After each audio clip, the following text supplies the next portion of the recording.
Fala, meus queridos, minhas queridas, sejam todos bem-vindos ao canal Redatores. Eu sou o professor Renan Torres e hoje o nosso vídeo é para ler, para fazer análise da minha redação, nota máxima, nota 10, na prova nacional docente. Nós tivemos uma prova discursiva que cobrou um texto dissertativo, padrão concurso público, e eu quero, a partir da leitura da minha redação, mostrar para vocês qual foi o padrão de prova que eu usei. Eu vou tanto mostrar a minha redação completa, como também vou mostrar a proposta temática com os pontos que foram exigidos para te explicar exatamente o que fazer numa próxima prova na elaboração da sua prova discursiva. Vale lembrar que isso aqui não serve só para PND. Se você for fazer qualquer concurso público, seja da área da educação ou não, que você tem uma questão discursiva, que você tem uma questão, uma prova dissertativa, e essa prova dissertativa requer que você produza esse texto, o padrão é o mesmo padrão que nós vamos utilizar, beleza? Antes de eu continuar, verifique se você está inscrito no nosso canal, deixe seu like, se possível, dar aquele hypar para ajudar a divulgar aqui o nosso canal. E em breve nós vamos estar abrindo o nosso curso. Nosso curso que vai se iniciar. Eu estou gravando esse vídeo no final de 2025.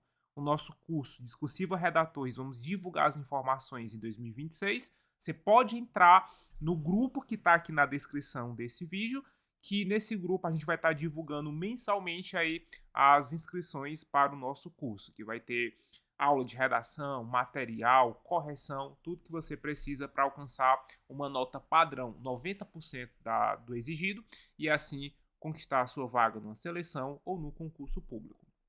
Agora, sem mais delongas, vamos aqui.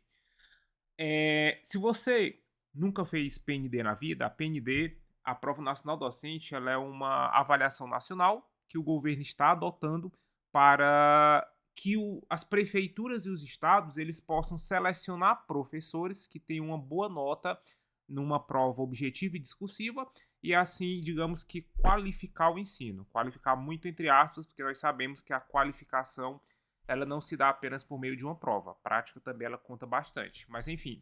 E aí, em 2025, nós tivemos um tema de redação que eu vou até mostrar para vocês, que foi esse tema aqui. O tema tá aqui, ó, questão discursiva.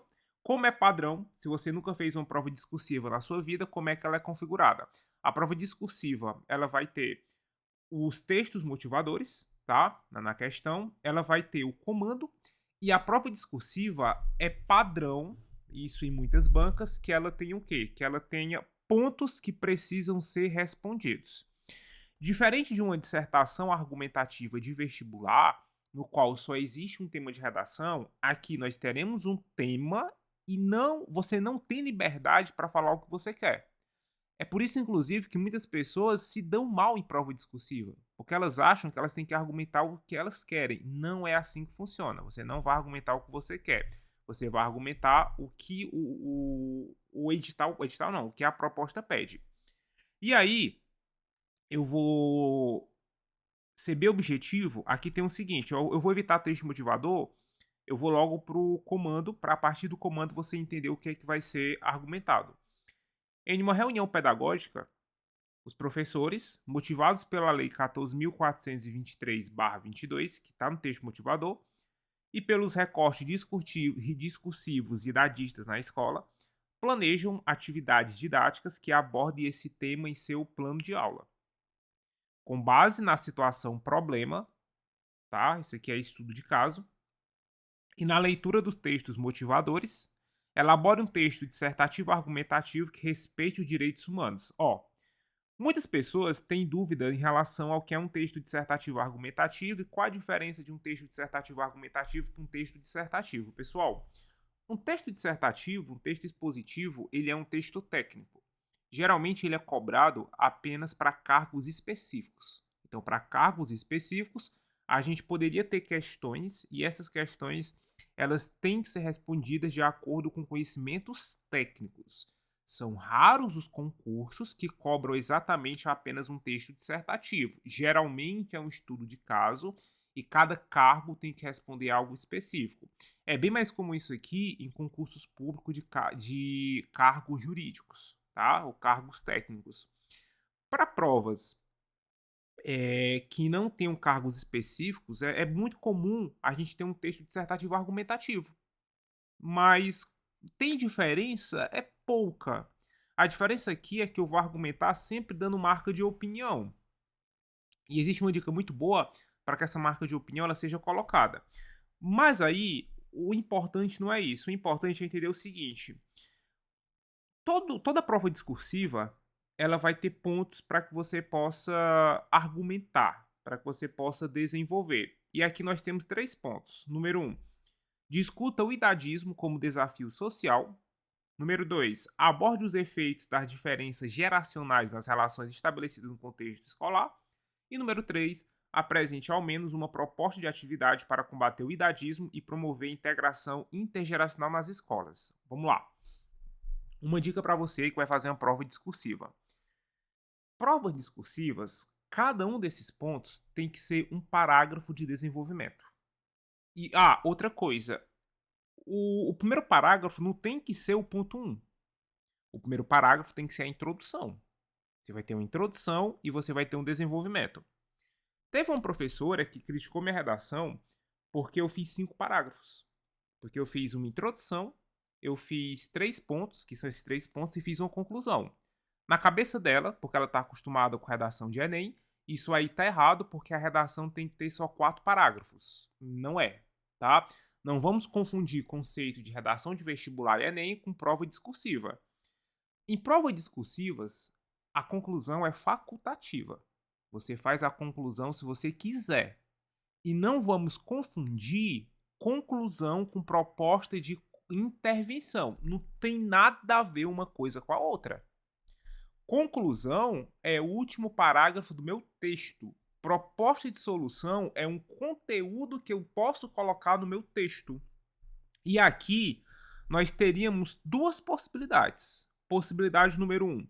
Eu poderia fazer um texto com 4 parágrafos, sendo que nesse texto eu teria uma introdução, e aí eu teria 3 pontos de desenvolvimento, sendo que cada um desses pontos é um desses parágrafos. Ou possibilidade número 2, eu poderia fazer uma introdução, 3 pontos de desenvolvimento, sendo que cada um desses pontos é um parágrafo, e uma conclusão síntese, que é uma conclusão resumo, que eu vou mostrar para vocês. O problema aqui é que, como aqui no ponto 3 tem proposta de atividade, quem está acostumado com o Enem vai interpretar que essa proposta de atividade é o parágrafo conclusivo. Não é. A sua sorte é que questões discursivas a conclusão é facultativa, mas não vamos confundir proposta de atividade com conclusão. Conclusão é a estrutura. Proposta de atividade é um ponto que é pedido. Ou seja, o meu texto ele precisa trazer uma contextualização sobre o que é o idadismo, que é o que o tema pede. E aí, aqui, eu vou ter o quê? Eu vou ter que ter um parágrafo para falar sobre um desafio, eu vou ter que ter um parágrafo para falar sobre os efeitos, e eu vou ter um parágrafo para fazer a proposta de atividade. Como foi que eu fiz isso? Agora vamos para o meu texto. Vamos lá. No meu texto, que foi nota máxima, que foi a nota 10, o que foi que eu fiz? Como eu falei para vocês, eu fiz 5 parágrafos. Por quê? O primeiro parágrafo é a introdução. E esse primeiro parágrafo começa aqui da linha 1. Deixa eu só pegar aqui. Começa da linha 1 e vai até a linha 4. Beleza? Então, o primeiro parágrafo é o parágrafo da introdução. E aí, os parágrafos do desenvolvimento são os pontos da prova. Número 1. Deixa eu só ver se eu consigo travar essa tela para não ficar.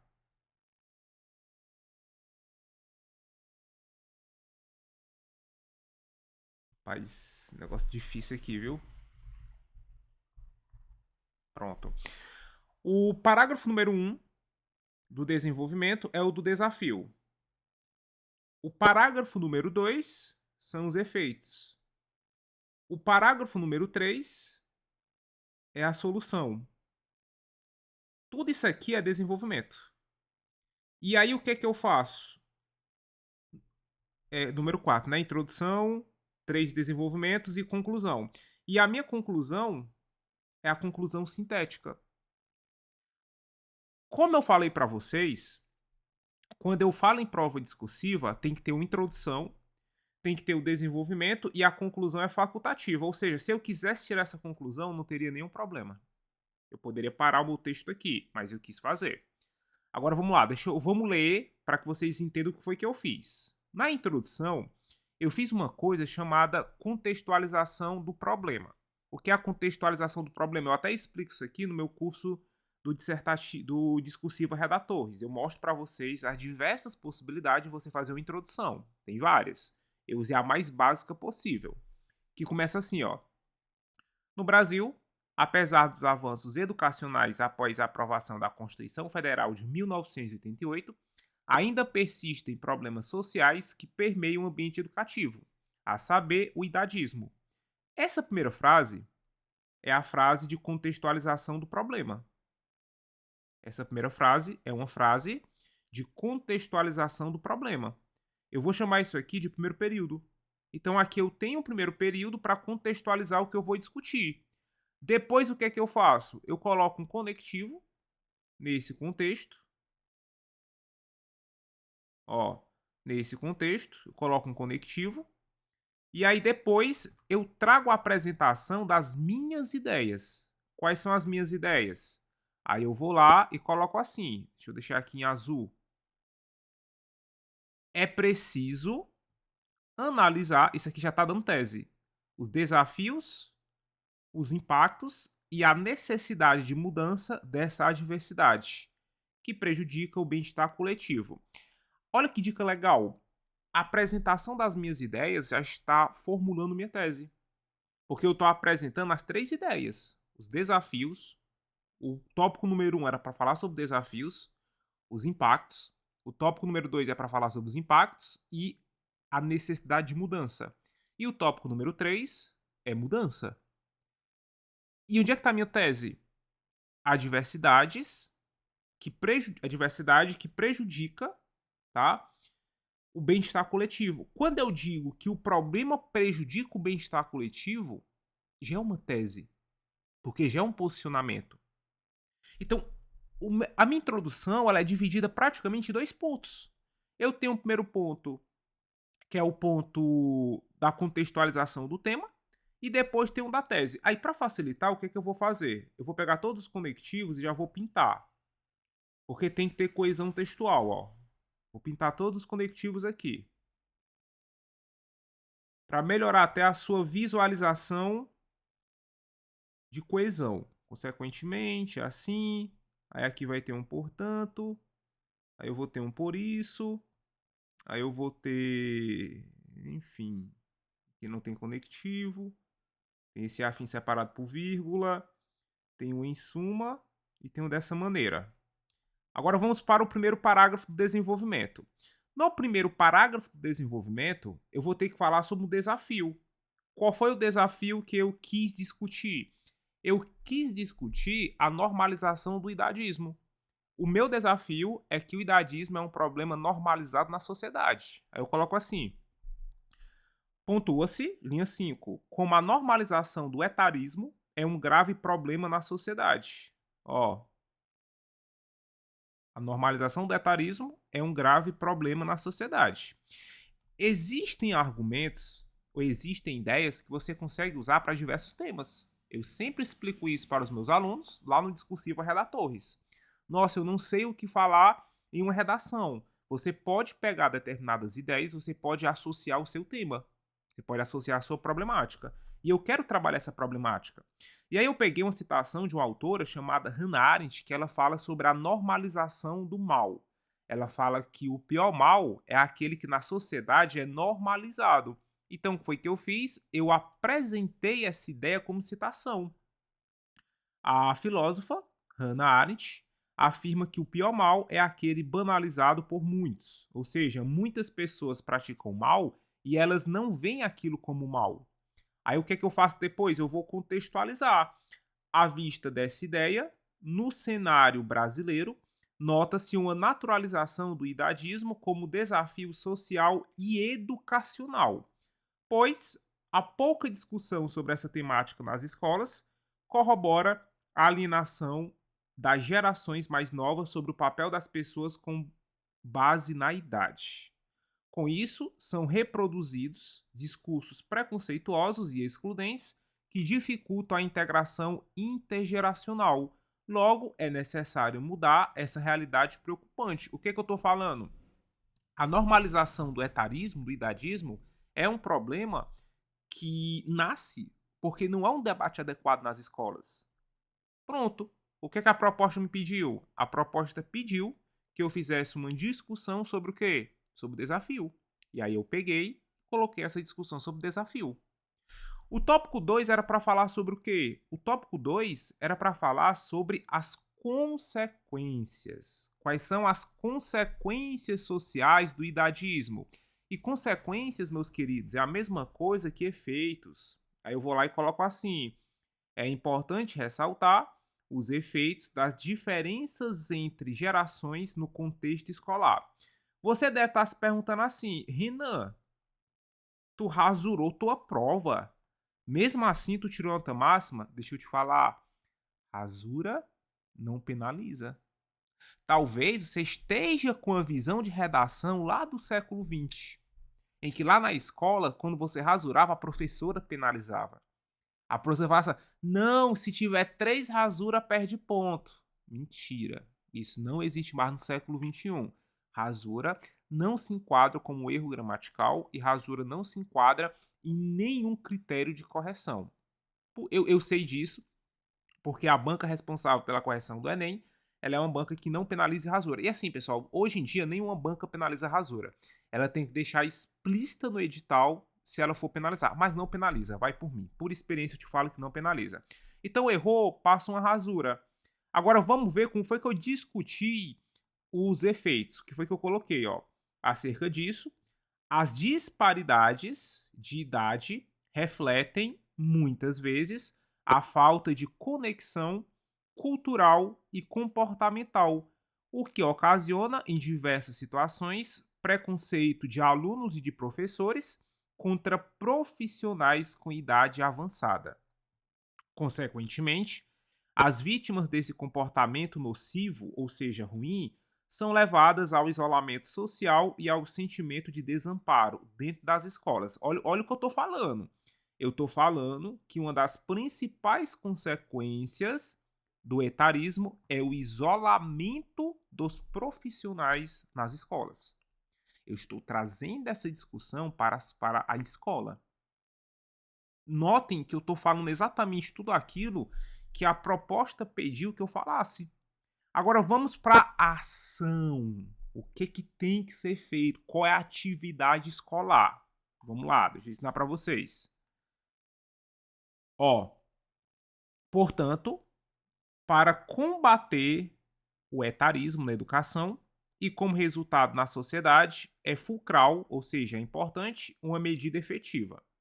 Vamos ver o que a escola tem que fazer de acordo com o meu ponto de vista. Cabe às escolas, no papel de formar para a cidadania, promover eventos educativos constantes a respeito dos desafios para acabar com o idadismo e os seus impactos. Isso ocorrerá, isso será efetivado mediante palestras, seminários e atividades culturais com a participação da comunidade escolar, independente da idade. Olha a integração. O que a proposta pedia? Uma ação da escola e essa ação ela tem que ter uma participação intergeracional. Obter bem aqui, ó, independente da idade, a fim de despertar a conscientização acerca desse tema e promover a integração intergeracional. Eu estou fazendo exatamente aquilo que a proposta me pediu. E aí, minha conclusão síntese. O que é a conclusão síntese? Você resume aquilo que foi discutido. Foi o que eu fiz. Em suma, ao compreender os desafios, as consequências e um caminho para erradicar o idadismo, pode-se desenvolver um corpo social justo e cidadão. Dessa maneira, o Brasil manterá os avanços educacionais promovidos pela Constituição, livres de problemáticas que dificultam o bem-estar de todos. Pessoal, é o que a proposta pediu. eu fiz o que eu vou chamar de café com leite. Eu fiz o que tinha que ser feito conforme a proposta pediu. Agora, assim, é claro que toda a estrutura, toda a argumentação, ela seguia uma estratégia. E essa é a estratégia que a gente coloca lá no discursivo Redatores. Então, quando a gente abrir as nossas vagas para 2026, todas as estratégias que serão e poderão ser usadas na próxima PND ou no seu próximo concurso que tem questão discursiva, será colocada para que você possa entender como é que tudo isso aqui funciona. Essa aqui foi a minha redação, nota máxima, numa prova dissertativa, numa prova discursiva, e eu espero que você tenha gostado. Se você gostou, coloca para mim nos comentários o que tu achou da minha redação. Se você quiser aí fazer parte do Discursivo Redator 2026, em janeiro sairão as informações do nosso grupo oficial. Eu vou deixar na descrição desse vídeo o grupo. Desejo a todos um Feliz Natal, um próspero Ano Novo. Estou gravando esse vídeo no final de 2025. Em breve teremos mais vídeos aqui no canal sobre prova discursiva, sobre concurso público, sobre redação. Um grande abraço a todos. Feliz 2026.